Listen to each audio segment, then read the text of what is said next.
Prem P Satish గారు. So మీరు ఒక డైరెక్టర్, రీసెంట్‌గా ఒక మంచి ఫిలాసఫర్ కూడా అయ్యారు సోషల్ మీడియాకి. కొన్ని లాజిక్స్ అన్నీ చాలా కనెక్ట్ అవుతున్నారు ఆడియన్స్‌కి. సో ఈ ఈ రీజన్స్ అన్నిట్లికి మీకు ఆ సిచ్యువేషన్ రావడానికి రీజన్ ఏంటి? Okay. Before I say that, Dwija ఇది ఫైనల్, ఫుల్ అండ్ ఫైనల్ ఇదే నా పేరు. I'm not even interested in my past.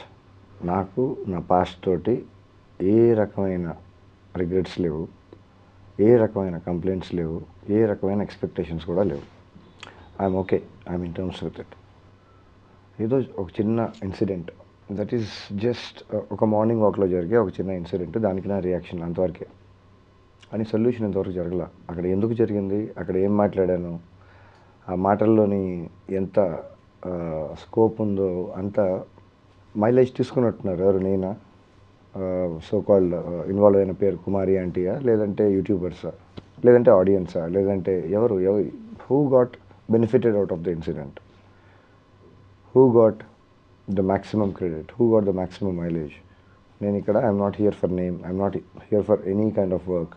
Basically, I'm not looking for any work. I'm not looking for any kind of favor or help or any kind of help. I am exploring few things which I didn't pursue in the past maybe. ఇదివరకు కుదరలేదు, ఇప్పుడు ఏదో work out అవుతుంది, try చేస్తున్నా. నన్ను చేయనీక చెయ్యరు, చేసేవాళ్ళని చేయనీరు. ఏదో చేస్తున్నా.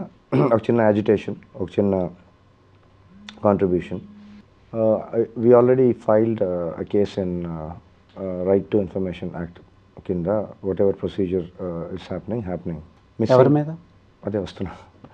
మిస్సింగ్ లింక్స్ ఉన్నాయి కొన్ని, ఒక 17 లింక్ చెక్స్. ఇవన్నీ ఈ లింక్స్ అన్ని లింక్ చెక్స్ అది అంటారు కదా, యూట్యూబ్ గొలుసు కట్టు చెరువులు అంటారు కదా.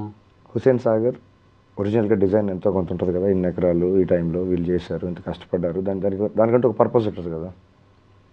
Fresh water resource, that was the purpose. Solution, is it served? Is the purpose serving? No. వాళ్ళు వచ్చారు, వీళ్ళు చేశారు, వాళ్ళు చేశారు, బ్లేమ్ గేమ్. దానివల్ల ఉపయోగం లేదు. ఎంత ఖర్చు పెట్టాం, అంత ఖర్చు పెట్టాం, ఖర్చు పెడుతూనే ఉన్నాం, చేస్తాం, ఉపయోగం లేదు. ఏం చేస్తే అది మళ్ళీ కనీసం రిస్టోర్ అయ్యి మళ్ళీ మంచినీళ్ళ సరస్సు దాకా, ఆ విజన్ని రకరకాల గవర్నమెంట్లు రకరకాల టైం పీరియడ్లో రకరకాల అనౌన్స్మెంట్లు చేశారు. సొల్యూషన్ రాలేదు కదా. నేను కొంచెం అట్లా సొల్యూషన్ ఓరియంటెడ్గా ఒక చిన్న, నా చట్టం నాకేమి హక్కు ఇచ్చిందో I'm applying it. Right to information act క్రితం దాని కింద దుర్గం చెరువు, what is the original design from the nature, A time పీరియడ్లో ఎంత సైజ్ అయింది, ఇప్పుడు ఎంత సైజ్ ఉంది, what is the quality of life, what is the quality of air there, what is the quality of water, ఇదివరకు ఎన్ని species ఉన్నాయి, ఇప్పుడు ఎన్ని ఉన్నాయి, ఇదివరకు ఎంత టెంపరేచర్ ఉంది, ఇప్పుడు ఎలా ఉంది, దానికి ఎవరు కారణం? డిబేట్లు, కంప్లైంట్స్ అవి కాదు, సొల్యూషన్స్.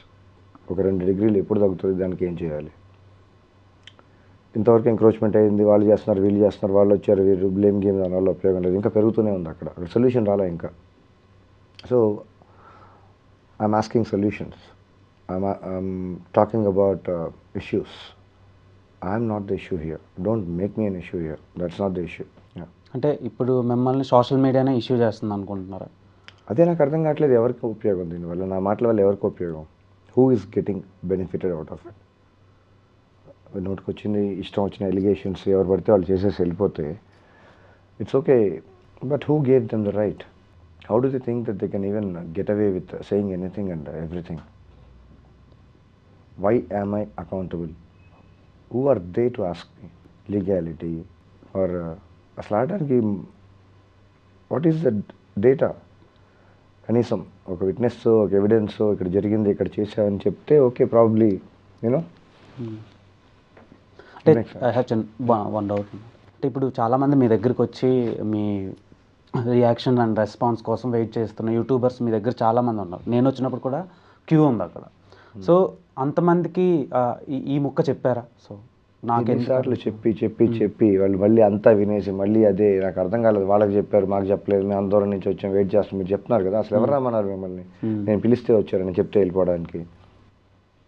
ఒకడు వచ్చి అంటాడు ఏదో, ఎందుకులేండి, ఫైన్.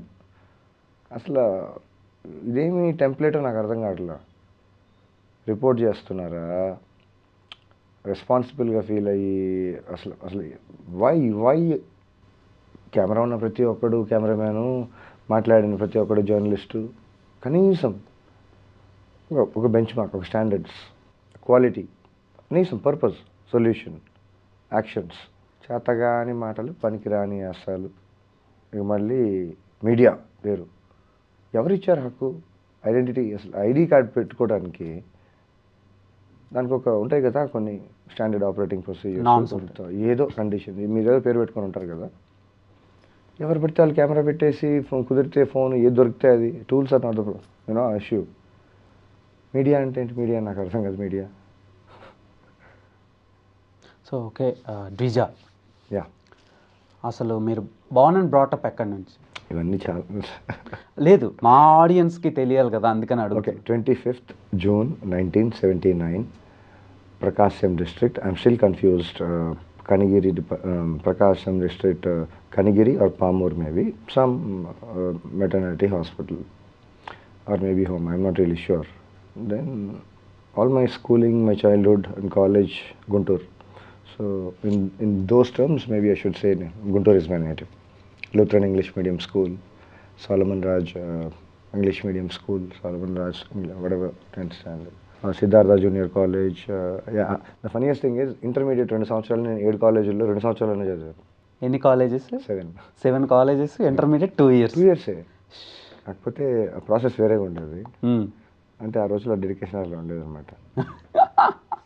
సో డెడికేషన్ అంటే ఫెయిల్ అవుతుండడమా, లేదంటే ట్రాన్స్ఫర్? ఫెయిల్ అవ్వడానికి ఛాన్స్ ఇవ్వలేదు. ఎగ్జామ్స్కి అప్పుడు లోకల్ టెస్ట్లు ఇవన్నీ పిచ్చలైట్, దాంట్లో కూడా ఫెయిల్ అవ్వలేదు. Fortunate enough. అంత గ్రేట్ స్టూడెంట్ ఏం కాదు, అంత బుర్ర ఏం లేదు. ఉన్న బుర్ర అంతా మనం సినిమాలు, ఆలోచనలు దాంట్లో పెట్టుకొని ఏం చదువుతాం, పుస్తకాలు ఏం అర్థం కావు. ఇవన్నీ లైఫ్లో ఎట్లా అప్లై చేస్తాం తెలియదు. ఎందుకు చదువుతున్నాను, అసలు ఎందుకు చదువుతాను, ఏం చదువుతాను తెలియకుండా, అది నాకు ఎందుకు పనికి వస్తుందో తెలియదు. నాకు అనిపిస్తుంది కదా, నేను చేయాల్సినది ఇది కాదు, నేను ఇప్పుడు చదువుకొని నేనేం చేయలేను, నా లైఫ్లో అప్లై అవ్వదు. వాల్యుబుల్ టైంని ఎందుకు in the name of study, in the name of somebody's attestation or approval, ఒక సంతకం డిసైడ్ చేస్తుంది నీ calibre or your stature or your whatever your character, your belief system. ఒక సంతకం డిసైడ్ చేస్తుందా? అది చిన్న సంతకం, చిన్న క్వాలిటీ ఆఫ్ పేపర్ అయితే క్వాలిటీ తక్కువ, మంచి క్వాలిటీ ఆఫ్ పేపర్, మంచి క్వాలిటీ ఆఫ్ ఇంక్, మంచి క్వాలిటీ ఆఫ్ ఏదో వాట్ ఎవర్, పెద్ద పెద్ద పేర్లు, whatever is widely popular కదా, కాదు కదా. స్కూల్కి వెళ్ళినాడు, కాలేజ్కి వెళ్ళినాడు, యూనివర్సిటీకి వెళ్ళినాడు, బతకట్లేదా? అన్ని చదువులు చదివి స్విగ్గీ, ఓలా, ఊబర్ చేస్తున్న బతుకులు ఎంతమంది ఉన్నాయి బయట? ఇన్ని చదువులు పనికి రావట్లేదని కనిపిస్తున్నాయి కదా. English education system, lord Macaulay English education system ఎంత సూపర్ సక్సెస్ఫుల్గా కనిపిస్తుంది కదా. ఇంట్రడ్యూస్ అయ్యి ఎన్ని సంవత్సరాలు అయింది, ఇప్పటికే ఇలా ఉంది పరిస్థితి. ఎందుకు చదువుతున్నానో తెలియదు, అసలు చదువు అంటే విరక్తి. బ్యూటిఫుల్ ఎడ్యుకేషన్ సిస్టమ్ కోసం so called mister Raja Rammohan Roy fight చేసి మరి తెప్పించాడు కదా. సూపర్ ఫెయిల్యూర్ మోడల్ కనిపిస్తుంది కదా. ఎంతమంది లైఫ్లో చదువుకొని అదే నాలెడ్జ్ని వాళ్ళ రియల్ లైఫ్లో అప్లై చేయడానికి ఎంతమందికి కుదురుతుంది? అదే ఉద్యోగం చేయడానికి కనీసం రిలేటెడ్ టు దట్ చెప్పండి మీరు. Engineering, medicine, what ever courses, what ever universities, ఒక సంవత్సరంలో ఇండియాలో నుంచి ఎంతమంది వస్తారు బయటికి? గ్రాడ్యుయేట్స్, పోస్ట్ గ్రాడ్యుయేట్స్, మాస్టర్స్ ఎంతమంది వస్తారు బయటికి? వాళ్ళందరూ అదే పనులు చేస్తున్నారా? 25 lakhs. మళ్ళీ మాట్లాడతారు ఇండియా ఈజ్ అండర్ డెవలప్డ్ అని. ఇంతమంది ఏం చేస్తున్నారు? ఎక్కడికి మాయమైపోతున్నారా?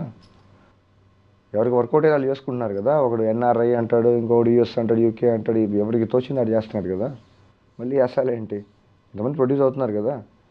మరి అంతమంది కలిసి ఏదో ఒక పని చేస్తే ఇంకా అండర్ డెవలపింగ్ ఇంకా అవే పేర్లా? కొంచెం వెనక్కు ముందుకు వెళ్ళరా? ఇంకా అక్కడైనా వాళ్ళందరూ ఏం చేస్తున్నారు? బేసికలీ అవకాశాలు రాలేదా? Then create one. Who is stopping you? What is stopping you? Knowledge లేదు, మన దగ్గర నాలెడ్జ్ లేదు కదా. మీరు చెప్పాలి ఆన్సర్స్. నేను క్వశ్చన్సే అడుగుతాను. నాకు ఆన్సర్స్ తెలుసుంటే నేను చేస్తుండేవాడినేమో కదా.